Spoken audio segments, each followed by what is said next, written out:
Bom dia, gente. Sejam bem-vindos ao meu canal. Eu estou aqui terminando de tomar meu café.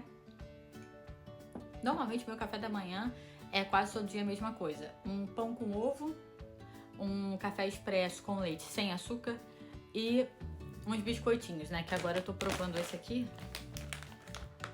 Gente, o Kinder Ovo... Kinder, né? Na verdade. Kinder Ovo é o ovo.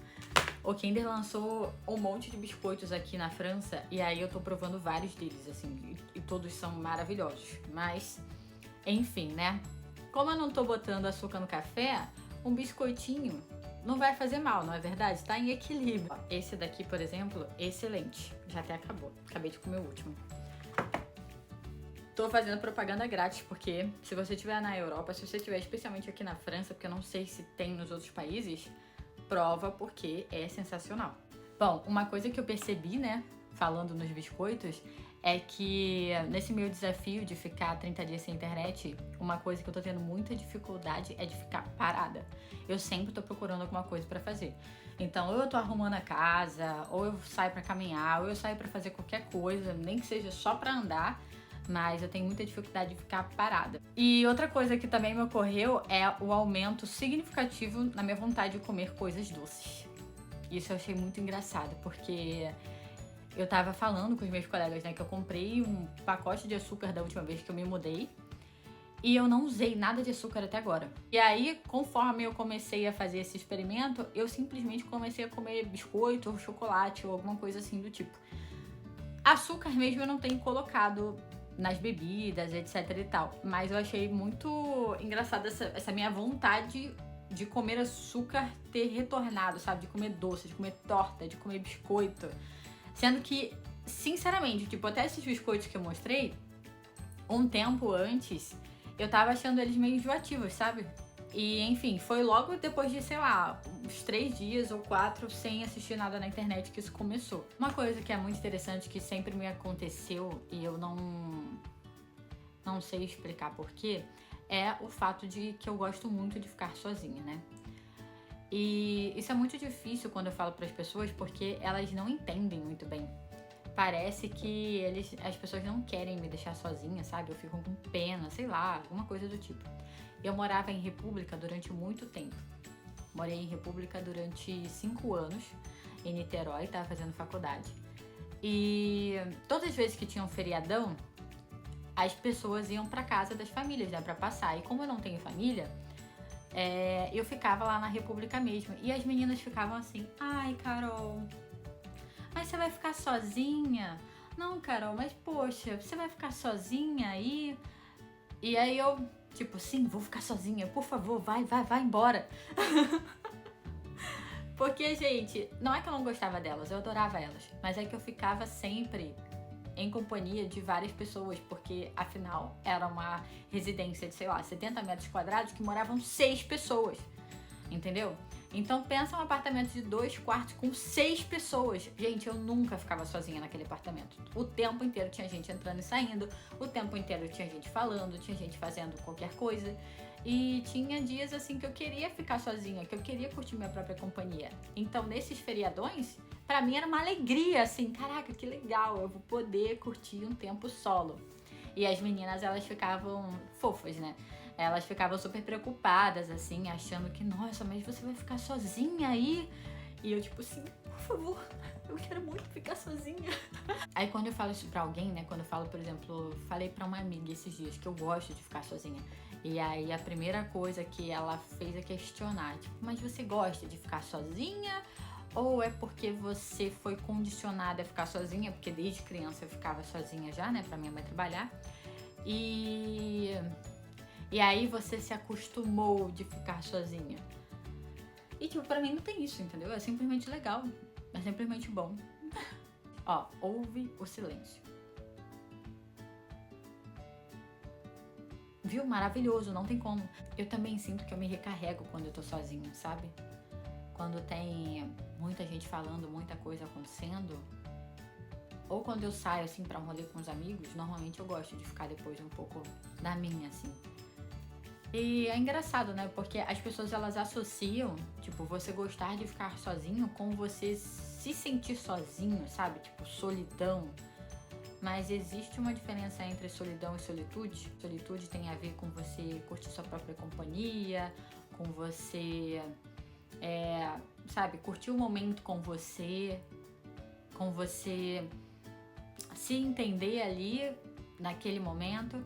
E a solidão é simplesmente uma coisa dolorosa, né? Uma coisa que a pessoa, sei lá, ela foi imposta a ficar sozinha, ela não quer ficar sozinha naquele momento, ela gostaria de ter uma companhia e ela não tem.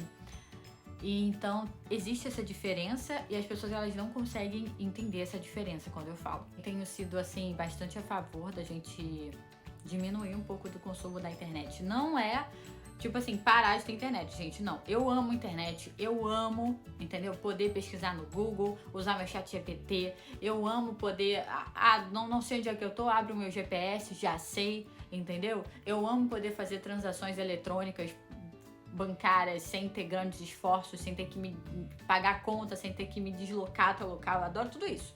A internet é maravilhosa. A única questão é que o ser humano não foi feito para receber esse tanto de informação, né? Uma coisa que uma prima minha tava falando num vídeo e que eu também vi outra pessoa falando, uma blogueira que eu acompanho falando, é que antigamente, né, as pessoas elas recebiam informações ali meio que da sua tribo. Então ela tinha aquela comunidade e essa comunidade era o que ela sabia. Ela socializava com aquela comunidade. Se existisse alguma coisa de comparação, era com aquela comunidade. Entendeu? Com as pessoas do seu bairro, com as pessoas ali da cidade, se for uma cidade pequena. Era meio dessa forma. Hoje em dia, você abre o seu Instagram, normalmente você segue ali mais de 100 pessoas, com certeza. Você segue mais de 100 pessoas. Assim, essa parte não me pega muito e pega muitas pessoas, né? Que a fulano tá se divertindo, fulano tá viajando, Beltrano é muito bonito, que não sei o quê. Essa parte já é uma comparação que pega muitas pessoas. Não é o meu caso, mas eu tenho um outro tipo de comparação que sempre me pegou. Que eu só percebi porque eu vi uma blogueira falando. Porque pra mim, que é a performance. Então, a pessoa, por exemplo, eu gosto de desenhar. E aí eu acompanho vários artistas na internet, né? E aí eu fico sempre me comparando. Tipo, nossa, olha como fulano desenha tão bem. Só que aquela pessoa que desenha super bem, ela desenha há 10 anos, entendeu? Todos os dias, há 10 anos, aquela pessoa desenha. E eu, literalmente, desenho por hobby, eventualmente. Então, não tem como comparar. A frase que eu ouvi uma menina falando também num podcast é que toda comparação é injusta. E toda comparação é injusta mesmo. Porque a sua realidade nunca vai ser igual à realidade do outro. Sempre vai ser uma coisa totalmente diferente. Você não veio da mesma família que aquela pessoa, você não veio do mesmo bairro que aquela pessoa. Se você veio da mesma família e do mesmo bairro, você, como indivíduo, não recebe as coisas da mesma forma que a pessoa recebe, porque o seu cérebro é diferente do dela. Então, assim, toda comparação é completamente injusta. Nossa, gente, eu abri a câmera falando de ficar sozinha e agora eu já tô indo pra outro lugar, né? Mas vamos voltar um pouquinho. Tem essa questão da comparação, né? De que é bom um pouquinho parar de usar, principalmente o Instagram, por causa desses fins de comparação. Porém, mais do que isso, é realmente a quantidade de informação que a gente recebe. Eu parei de usar TikTok Reels, rolar a tela, né? Eu uso pra postar ainda. Mas eu parei de rolar a tela porque passava um tempinho, gente, eu já tava exausta. A minha mente já estava cansada pelo tanto de informação que você recebe. São tantos vídeos de 15 segundos que não agregam em nada. E que você tá ali assistindo, sabe? Então, assim, tem essa questão da comparação, mas tem essa questão de simplesmente da quantidade absurda de informações que você absorve. E o tempo passa assim, né? Porque você tá ali recebendo dopamina, e você nem vê o tempo passar. Quando você tá sem o celular, cara, o tempo parece que passa muito devagar. Tudo muito devagar, tudo é devagarzinho. E faz bem também, sabe? Eu tenho gostado dessa sensação de sentir que o dia tá sendo mais longo. Não sei explicar. Tô sentindo essa sensação agora e tenho gostado bastante dela. Uma coisa também muito legal de parar de usar o celular, principalmente o WhatsApp, né? O WhatsApp pra mim é um negócio difícil, que eu realmente tenho que ter, né? Todo mundo tem que ter o WhatsApp hoje, mas nossa, seria a primeira rede social que eu excluí, sem brincadeira. Ou agradecer pela bênção de ter o WhatsApp, porque se eu quiser conversar com qualquer pessoa do outro lado do mundo, filho, é uma videochamada ali que eu faço, entendeu? Porém, tem a questão dos limites que você fica um pouco difícil de você colocar nas pessoas, né? Apesar de você virar e falar, cara, não quero receber informação sobre isso, ou de repente alguém achar o seu número com alguma promoção e você simplesmente bloquear essa pessoa, eventualmente pode ocorrer, né? Então você tá lá num dia ou numa semana super legal, que você amou, etc e tal, e aí vem uma pessoa do nada e te manda uma mensagem que te coloca um banho de água fria. E a pessoa às vezes não tá nem no mesmo lugar que você, né? Às vezes a pessoa ela tá do outro lado do mundo, mas só que o WhatsApp, ele tem ele deixa essa abertura ali para aquela pessoa lá de não sei da onde te enviar o negócio, mesmo que você já tenha pedido para ela não fazer. E aí, tipo, pronto, baixou a sua energia. Também tem sido muito bom por causa disso, porque eu tô no intercâmbio, cara, porque eu quero aproveitar meu intercâmbio, eu quero curtir meu intercâmbio, entendeu? A minha preocupação que eu quero que tenha aqui é ser a melhor estudante que eu puder, é aprender o melhor francês que eu puder, sabe? Conhecer a França, conhecer os locais da França que eu acho interessantes, que eu tinha vontade de conhecer, e é isso, entendeu? Eu não tenho que estar me preocupando com problema de não sei o que, com problema de não sei o que lá. E essa é uma questão que pega muito, cara, que é muito difícil das pessoas entenderem. As pessoas, elas não respeitam o espaço do outro quando tá se divertindo. E é uma coisa até interessante, né? Quando uma amiga minha tava na Coreia, por exemplo, eu lembro que eu sempre falava com ela de um mangá que eu tava lendo. Eventualmente, assim, eu mandava uma mensagem só falando daquele mangá ali, ou falando de alguma coisa legal que aconteceu, porque eu tinha muita preocupação de interferir no momento que ela tá vivendo, sabe?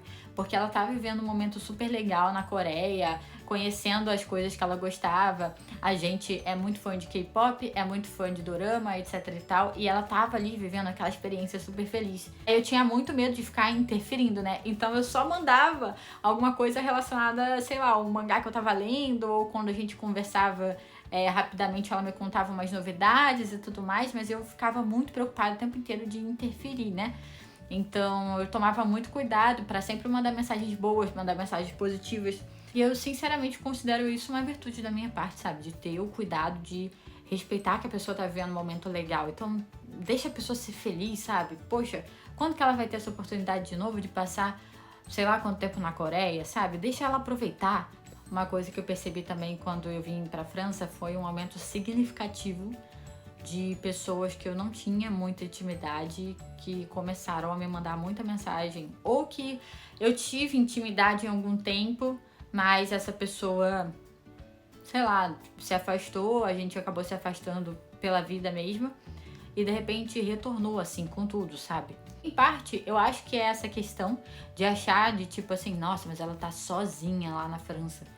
Mas como eu falei, eu amo estar sozinha. Olha a paz, olha a paz. E ao mesmo tempo, não sei, parecia uma vontade de colocar pra baixo, mas uma coisa meio inconsciente, sabe? Gente, quantas pessoas falaram mal de Paris pra mim? As pessoas falavam super mal de Paris pra mim. E se qualquer pessoa me perguntar hoje, cara, o que você acha de Paris? Pra mim é uma das minhas cidades favoritas. Eu já conheci Tóquio, né? Então é difícil competir com Tóquio. Mas Paris, tipo assim, eu fui feliz em Paris o tempo inteiro. Não teve um dia que eu vou falar pra vocês que eu fiquei triste em Paris, tá ligado? Porque Paris é tipo... Não tem como você ficar triste em Paris. Você tá olhando ali pra Torre Eiffel, você anda um pouco, tem o Louvre, você anda um pouco o Rio Sena com várias coisas legais em volta, com um barco super romântico. Paris é tipo assim, Paris. E aí, uma coisa que me pegou muito também no momento de reflexão foi tipo, quando eu falei que ia pra França, eu não escutei de ninguém. Tipo, nossa, parabéns.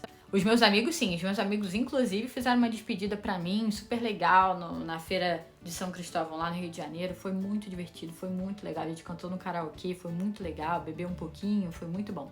Assim, as pessoas, sabe, que deveriam, entre aspas, me apoiar, sempre mandavam uma energia meio negativa, tipo, ai, mas Paris é cheio de rato, mas Paris não sei o quê, mas Paris é perigoso. E eu, tipo, tá bom. Quando eu fui a primeira vez, né, a Paris, realmente fiquei, cara, tô com medo, né? Porque todo mundo fala... Gente, foi incrível! Incrível! Vá pra Paris! Teve outras ocasiões também, né? Tipo, eu falei pra uma pessoa que tava fazendo engenharia. E aí a pessoa disse assim...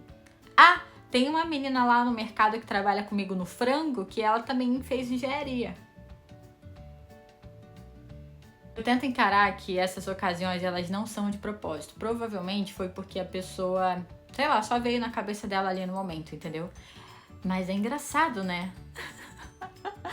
É engraçado que essa é a primeira coisa que vem na cabeça da pessoa, sei lá. Um amigo meu fala que tá fazendo qualquer curso, cara. Sei lá, eu sempre falo, pô, cara, que maneiro, que legal, né? Você vai ter uma especialização, cara, que show. E pra essas pessoas é sempre uma coisa um pouco negativa, né? Então, não que esteja sendo feito de propósito, mas é interessante analisar. Por que ela sempre vai pra esse lado negativo? Pode acontecer de uma pessoa estar fazendo um curso e acabar não conseguindo entrar na sua área por diversos fatores, né? Principalmente fora do seu país. Se você não vai para outro país com um trabalho já garantido na sua área, provavelmente até você conseguir entrar na sua área, você vai ter que trabalhar em trabalhos diversos, entendeu? Em trabalhos que não tem nada a ver, que sejam de um nível um pouco mais baixo, né? Até você conseguir se adaptar, você conseguir, de repente, concluir uma especialização que aquele país exigia, etc e tal.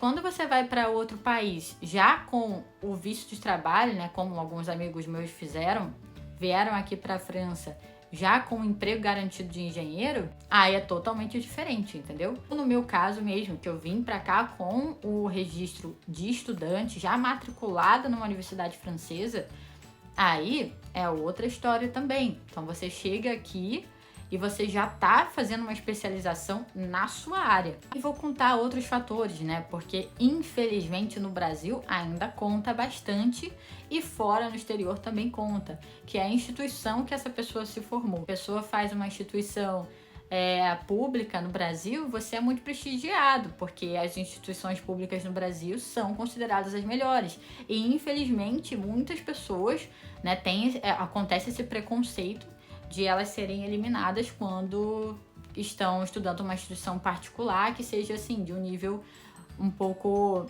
mais acessível economicamente.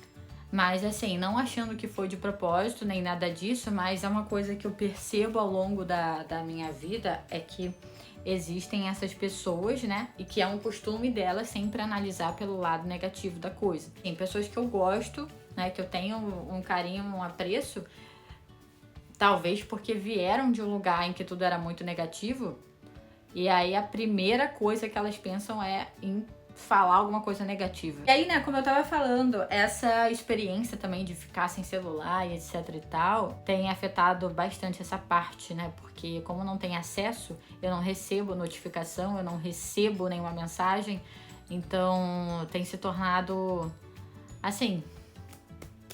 Se você mandar ou se você não mandar, eu simplesmente não vou ver. Então, tudo bem. Se for urgente, provavelmente, né, vai ser uma ligação, alguma coisa do tipo. Não vai ser simplesmente uma mensagem. E é isso. Acho bem interessante esse cultivo da paz. E aí, né, a lição que fica é... Você tem que analisar quando você conta alguma coisa boa pra pessoa. A relação que ela tem com isso, ao receber essa informação, é te transmitir alegria, te comemorar com você, trazer uma coisa boa pra você, ou é colocar um defeito, ou é falar uma coisa negativa logo em cima. Muita gente faz isso sem perceber até, né? Às vezes a pessoa não faz intencional. É que ela tá acostumada a sempre procurar coisas negativas mesmo. Só que aí cabe a você, se você vai relevar isso, ou se você vai simplesmente se afastar. Também tem a opção da conversa, né? Chegar, conversar, etc e tal, mas... Eu, por exemplo, eu já... Ai, não tô sem paciência. Até porque numa conversa as duas partes têm que estar abertas à situação. Então, se você acha também que vai falar com a pessoa e a resposta dela vai ser falar que aquilo ali é frescura, que você tá sensível, etc e tal, conversar pra quê? entendeu? A outra questão é a neutralidade mesmo, é você chegar, contar alguma coisa. Eu fiz até esse teste assim, sabe? Contei umas coisas assim, super felizes que estavam me ocorrendo e a resposta foi não ter resposta nenhuma. Não falar nada. E aí ok. Porque é difícil realmente pra essa pessoa ficar feliz com a felicidade do outro. Pode ser que, como a resposta da pessoa sempre trazer alguma coisa negativa, como não tem nada de negativo pra falar, ela simplesmente não tem o que dizer. Pode ser também. E pode ser que essa pessoa te acolha muito quando você tá mal, por exemplo, entendeu? Mas quando você tá feliz, essa pessoa não sabe como reagir. Como assim essa pessoa está feliz? Como assim ela está feliz? Não sei o que dizer. Às vezes até tenta ali dar uma interferida na sua felicidade inconscientemente. Tô falando aqui das pessoas que fazem de forma inconsciente, que de repente vale a pena você chegar, dar uma conversada, se você tiver com paciência, se você, né, etc. Pode ser, também ocorre, das pessoas que fazem de propósito, entendeu? A pessoa, surgiu uma inveja ali, né? E aí a pessoa falou alguma coisa negativa porque sim, entendeu? De graça. Já aconteceu, por exemplo, de eu postar alguma foto, alguma coisa, e aí alguém responder falando alguma coisa negativa sobre um assunto super feliz que eu tava ali compartilhando. Isso acontece, inclusive, bastante no Twitter, né? No Twitter você não pode ser feliz. Você não pode postar que você é feliz no Twitter, gente. Isso não existe. Porque aí vai ter um monte de gente cotando, falando várias besteiras negativas, etc e tal. Porque aquelas pessoas, elas estão, infelizmente, amarguradas mesmo. A maioria dessas pessoas é de propósito. Ou ela já tá no modo automático de achar que na internet tudo pode ser comentado, pode falar qualquer coisa. E eu tenho uma política de que eu só falo na internet, no comentário das pessoas, o que eu teria coragem de falar na cara dela. Não vou comentar um negócio na foto de uma menina falando, ai, a sua bota é muito feia. Sendo que se ela estivesse na minha frente, eu não ia falar nada, entendeu? Sei lá. Eu ia no máximo pensar, olhar, pensar e foi também, porque eu não ia ficar o tempo inteiro reparando naquilo. Então, assim, essa questão de ter que opinar, eu acho que o ser humano ainda não aprendeu também a entender a sua insignificância, entendeu? E por isso a internet ela ainda não é um local muito amigável. Essa questão de acabar me auto-isolando um pouquinho, né, pelo não uso de redes sociais, é uma coisa que acaba fazendo você curtir o momento consigo. E se você não tá mostrando o tempo inteiro, como é que as pessoas vão saber que você tá feliz, que você tá vivendo, que você tá, né? Elas não vão saber. Então, elas não vão poder dar opiniões negativas sobre aquilo. Consequentemente, elas não vão poder tirar a sua vibe. Esse foi o vídeo de hoje. Ele foi um pouquinho longo, falei pra caramba. Na verdade, eu vou dividir ele em duas partes, porque uma parte eu queria mostrar os livros que eu tô lendo, as coisas que eu tô fazendo enquanto eu tô off. Mas é isso. Hoje eu vou arrumar a casa, porque tem muita coisa pra fazer. E é isso. Um beijo e até a próxima.